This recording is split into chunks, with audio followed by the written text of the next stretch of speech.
today's video, I'm going to show you guys how I edit my photos using this photo of the bald eagle, for example. Let's jump in the computer and get at it. And as you can see here, the photo of the eagle is a little bit blown out. I wasn't expecting it to fly away. I was actually shooting right for where the nest is in the center of the tree. That's where I had my exposure set for. I ended up looking up and I saw the eagle perched, getting ready to take off, and I just threw my camera up and ripped the shutter away. And this is the only photo that actually turned out to be decently sharp. It's not tack sharp how we would like it, but this photo is going on Instagram and it's not going up for print. Either way, we're gonna go through my editing process. So the first thing that I do is I crop it for Instagram. So I'm gonna go in here to the crop, select 4:5, and I'm gonna press X to flip the position from landscape to portrait mode. Now because it's going on Instagram, I want the eagle to be in the center of the frame. That's at least how I like my photos.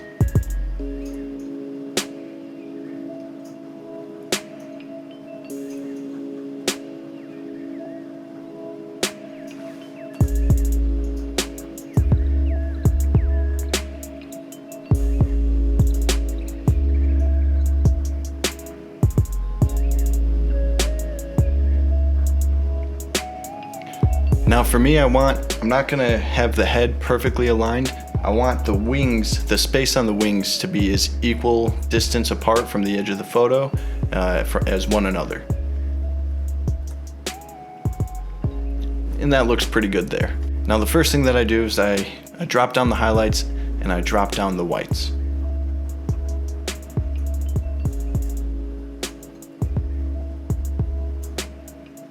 And then I'll go ahead and bump up the shadows.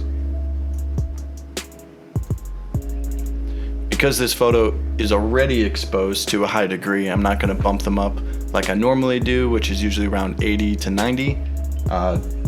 26 looks pretty good. Now one thing I don't do is I don't touch the contrast, I don't touch the blacks.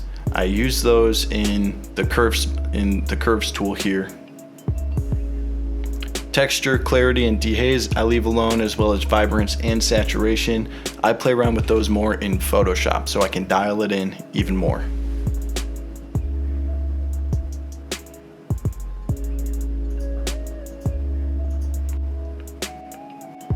So go ahead and create 4 anchor points.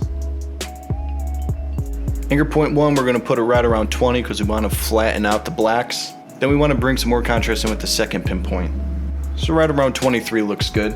Again, because the photo is a little bit higher, I usually like to shoot a stop dark.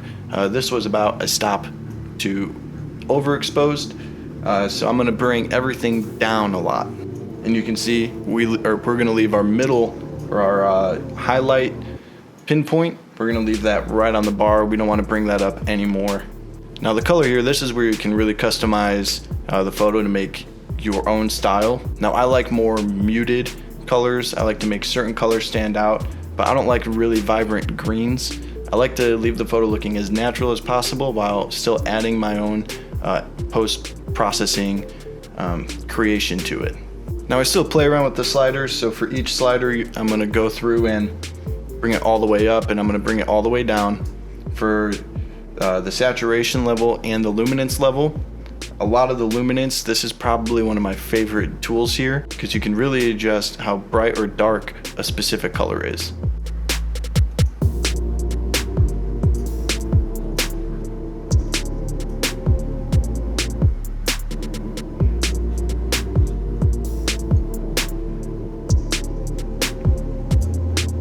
So around 60 and plus 22 with luminance looks pretty good there. Now with the sun in the background, I want the oranges and I want the yellows to kind of stand out a little bit more. You can see the ring around the wings. That should be fun to say like 10 times. So let's go ahead and bump up the saturation right around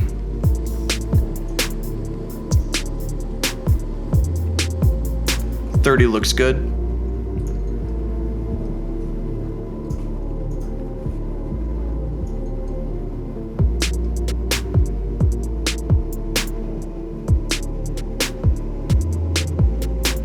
And I'm going to actually drop the luminance down to -30 because I want to add contrast and depth to the underbelly of the eagle.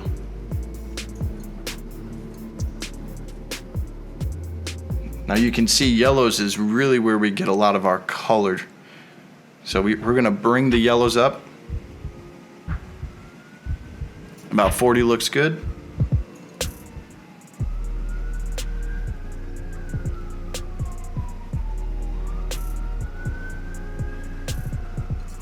And luminance about +10. Now you can see we have a little bit of reds here.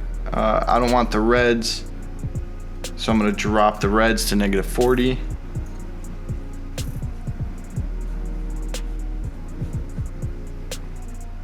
And I'm going to do the same with the luminance, creating more depth. Now the blues, because we have the bright blue sky,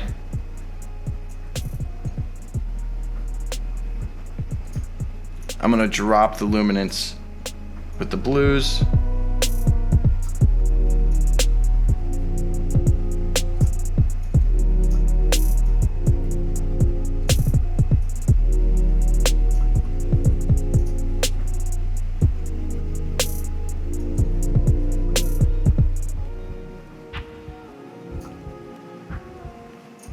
The aquas I'm going to bring all the way down to 100 with the hue, making them more green. Saturation -53 and luminance +22. Blues, I'm going to leave the blues where they are, but drop the saturation to -50 and the luminance around -15. I don't want to drop them too much because we can see there's blues on the eagle himself. So if I drop them all the way down, it's not going to look the greatest. So we'll leave it at about -15, and in Photoshop I'll go ahead and I will adjust those. I will isolate that and fix it there.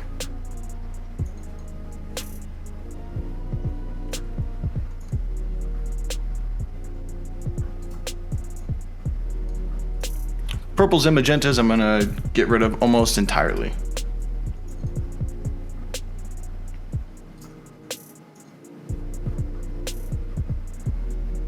And bump up their luminance to about 30. Now for the color grading. Pretty much all my photos have 30 in the highlights and 5 saturation. And for the shadows, 230 hue and about 5 in saturation. And that's where I like to start off with, and I'm gonna bring up the highlights to 10, creating more warmth. And I'm gonna quickly recrop this photo. I didn't want that much sky, so we're gonna bring it in a little bit closer.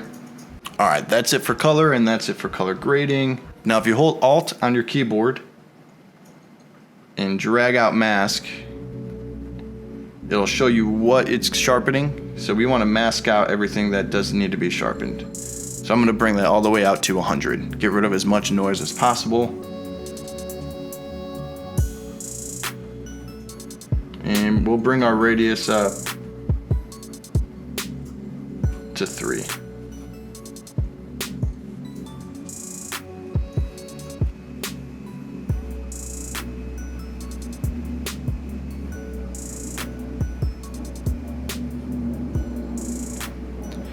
I always like to click remove chromatic aberration and enable profile corrections, and then I'll drop my vignetting back down to 0. I don't want any bright vignetting. All right, let's see what we have so far. Before, after, before, after. I'm gonna go back to my detail selection and I'm gonna adjust the radius to 2, and I think I like it better with the mask about 50.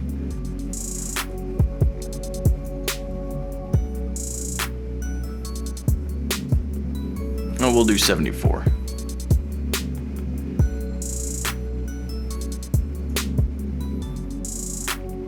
And then for my calibration,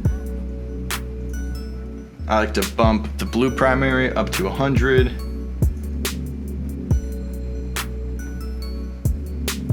Green primary around 80, 84.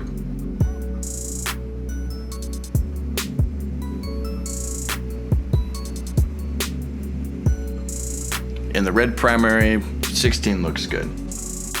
Now we're gonna open this in Photoshop. Alright, so some bad news. As I was using my screen recorder and I switched over to Photoshop, it didn't record any of the Photoshop screen except for my cursor. It stayed on the Lightroom page the whole time. So I'm gonna be refilming my Photoshop portion of this video, and I'll be releasing it in how I edit my photos using Photoshop, and then together at a later date I will be combining both of them for a full walkthrough tutorial on how I edit my photos.